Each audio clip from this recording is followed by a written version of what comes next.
আমার ননদের বেডরুমটা আমার খুব পছন্দের ছোট্ট একটা রুম। আর এই রুমটাই আজকে আমি সুন্দর করে ডেকোরেশন করব। ঘর সাজাতে আমার খুবই ভালো লাগে। আগের এই বোরিং ডেকোরেশনটা আজকে চেঞ্জ করে ফেলবো। ওর ঘরটা একদম ছোট্ট, ওর ছোট্ট ঘরে ছোট্ট একটা খাট আছে, মানে সিঙ্গেল খাট। তবে আমার মনে হয় বেডরুমে মেইন ফার্নিচারই হচ্ছে খাট। খাটটা সুন্দর থাকলে, গোছানো থাকলে রুমটা এমনিতেই দেখতে সুন্দর লাগে। তাই রুমের ওয়াল ডেকোরেশনের আগে আমি বেডটা ডেকোরেশন করতেছি সুন্দর করে। নতুন বেডশিট, নতুন কমফোর্টার সেট দিয়ে সাজাবো। আমাদের এলাকায় প্রায় শীত পড়ে গেছে, কয়েকদিন পরে একদম কনকনে শীত নামবে। তাই একদম কমফোর্টার সেটই অর্ডার করে নিয়েছি আমি। কমফোর্টার আছে একটা, সাথে একটা বড় বেডশিট আছে, কোল বালিশের কভার, দুইটা বালিশের কভার, মানে ফুল একটা সেট। ওর বেডটা যদিও একদম ছোট, একজনের জন্য সিঙ্গেল একটা বেড। তবে আমার অর্ডার করা এই জিনিসগুলো একদম কিং সাইজের, মানে বড় বেডের জন্য। এই বেডশিটটাকে এক সাইডে ফোল্ড করে আমি সুন্দর করে পেরে দিচ্ছি। বেডশিট আছে, সাথে ম্যাচিং দুইটা বালিশের কভার, একটা কোল বালিশের কভার আর বড় সড়ো একটা কমফোর্টার। বেডের মধ্যে যখন ম্যাচিং ম্যাচিং সবকিছু থাকে তখন দেখতেও অনেক সুন্দর লাগে। যাই হোক, বেডটা সুন্দর করে গুছিয়ে ফেলছি। আর এই হচ্ছে সফট বড় একটা কমফোর্টার।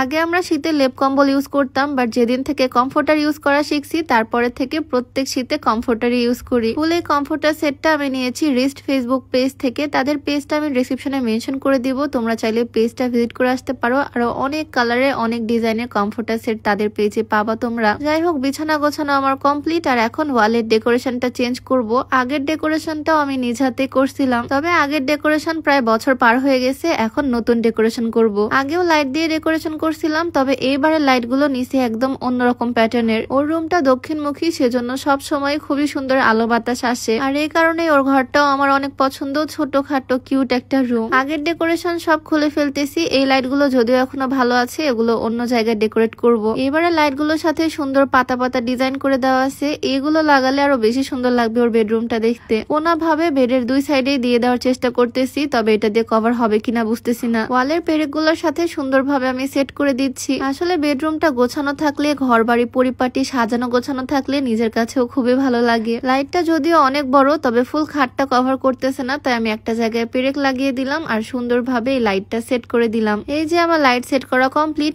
এখন দেখো খাটের কর্নারটা কতটা সুন্দর লাগতেছে। লাইট জ্বালানোর পর মেইন সৌন্দর্যটা বোঝা যাবে। কয়েক রকমের মডেল লাইট আছে এখানে। এই যে দেখো কত সুন্দর লাইটিং হচ্ছে আর কত সুন্দর লাগতেছে ওর বেডের কর্নারটা দেখতে। ডেকোরেশন তো আমার কাছে খুবই ভালো লাগতেছে। তোমাদের কাছে কেমন লাগলো অবশ্যই কমেন্টে জানিও। লাইট আমি আরেকটা অর্ডার করছি, এইটাও সবুজ কালার, তবে এই লাইটটা একটু অন্যরকম সুন্দর। এইটা দিয়ে ভাবতেছি আমার রুম ডেকোরেশন করব। আর এটা অনেক লং, মানে পুরাটা এটা কভার করবে। পিছনের লাইট, আমার হাতের লাইট, এর আগে যে লাইটটা লাগাইছিলাম 1 বছর আগে, সব রকম লাইট আমি নেই সাজবাতি ফেসবুক পেজ থেকে। এই ধরনের সুন্দর সুন্দর রুম ডেকোর আইটেম তোমরা সাজবাতি পেজে পেয়ে যাবা। পেজটা আমি ক্যাপশনে দিয়ে রাখবো। আর এই লাইট গুলো দিয়ে কিভাবে ডেকোরেশন করা যায় আমাকে পারলে একটু আইডিয়া দিও। এই লাইট গুলো মনে হচ্ছে আরো বেশি সুন্দর, খুবই সুন্দর, একদম জলজল করতেছে। যাই হোক, আজকে ছোট্ট ভিডিওটা এখানেই শেষ করছি। সবাই ভালো থাকো, সুস্থ থাকো। দেখা হয়ে যাবে নতুন কোনো ভিডিওতে। সবাইকে আল্লাহ হাফেজ, আসসালামু আলাইকুম।